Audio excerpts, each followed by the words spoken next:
Hello friends, welcome to STR. चलतु देखा आजिकार recipe. जदि मो रेसिपी आपण मानक भल लगे लाइक शेयर सब्सक्राइब करेंगे। एठी मैगी रे गोटे नुआ रेसिपी करिबा।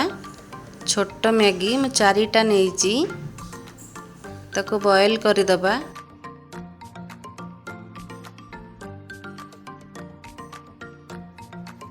पूरा ड्राई कर दबा ए भली भाबरे।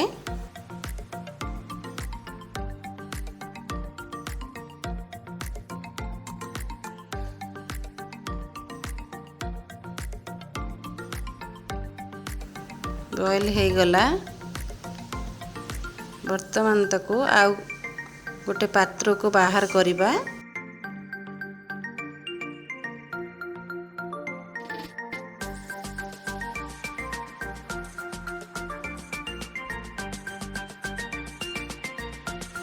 एबे अदा रसुण पियाज छेचा पकेबा, कंचा लंका चॉप्ड पकेबा, स्वाद अनुसार लूण पकेबा, हाफ चमच लंका गुंड,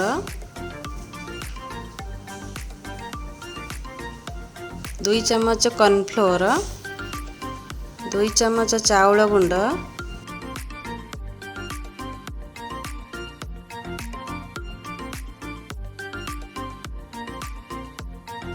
मैगी मसला 3टा एठी मु पकेइली।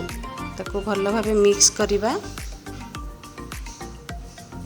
Tomato sauce, chilli sauce, soya sauce समान परिमाण रे मु गोटे गिन्ना रे रखिथिली। ताको मु देली। भल भाबे मिक्स करिबा धीरे धीरे।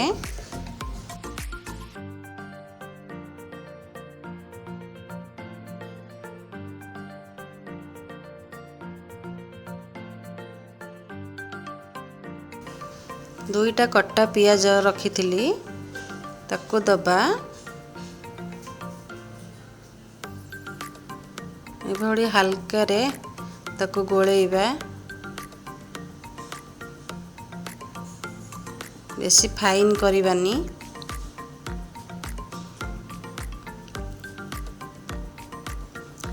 वर्तमान एमिति गोल गोल करिदबा सबू।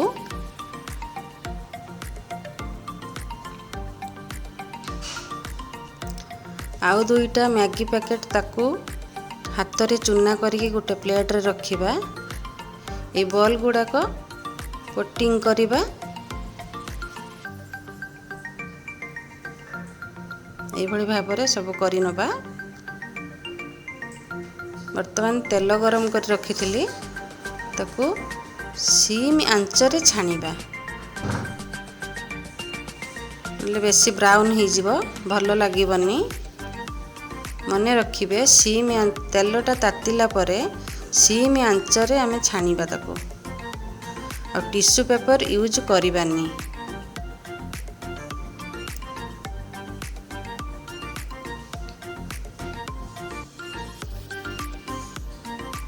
दुई चम्मच तेल दबा।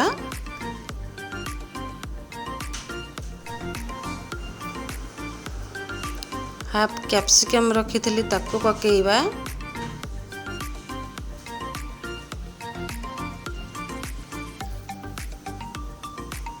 पियाज गोटे काटिकी रखिथिली, ताको पकेइबा।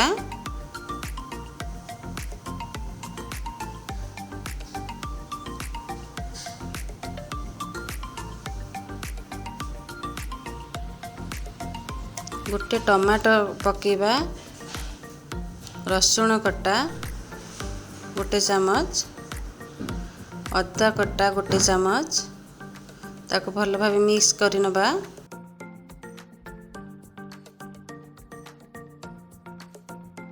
हाफ चमच लंका गुंड,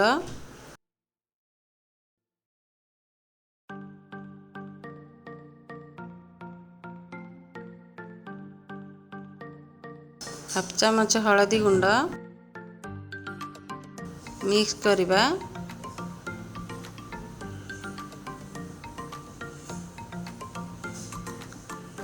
गोटे चमच पकेइबा सोया सॉस, हाफ चमच चिल्ली सॉस, 2 चमच टमाटो सॉस। ଭଲ ଭାବେ ମିକ୍ସ କରିବା। ଏତେ ଗ୍ରେଭି ରହିବନି, ଟିକେ ପାଣି ଦେବା।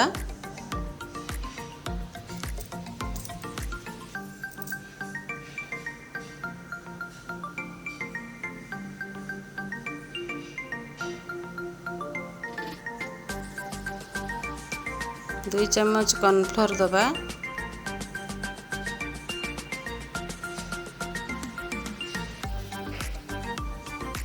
ପାଣିଟା ଗୋଳେଇ ଦେବା।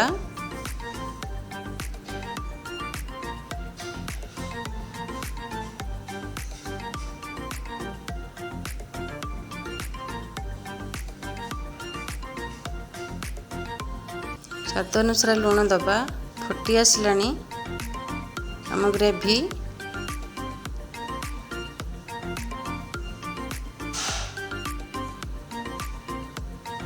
ଗୋଟେ ମ୍ୟାଗି ମସଲା ପକାଇବା। ଗୋଲମରିଚ ଗୁଣ୍ଡ ହାଫ୍ ଚାମଚ, ଗରମ ମସଲା ହାଫ୍ ଚାମଚ,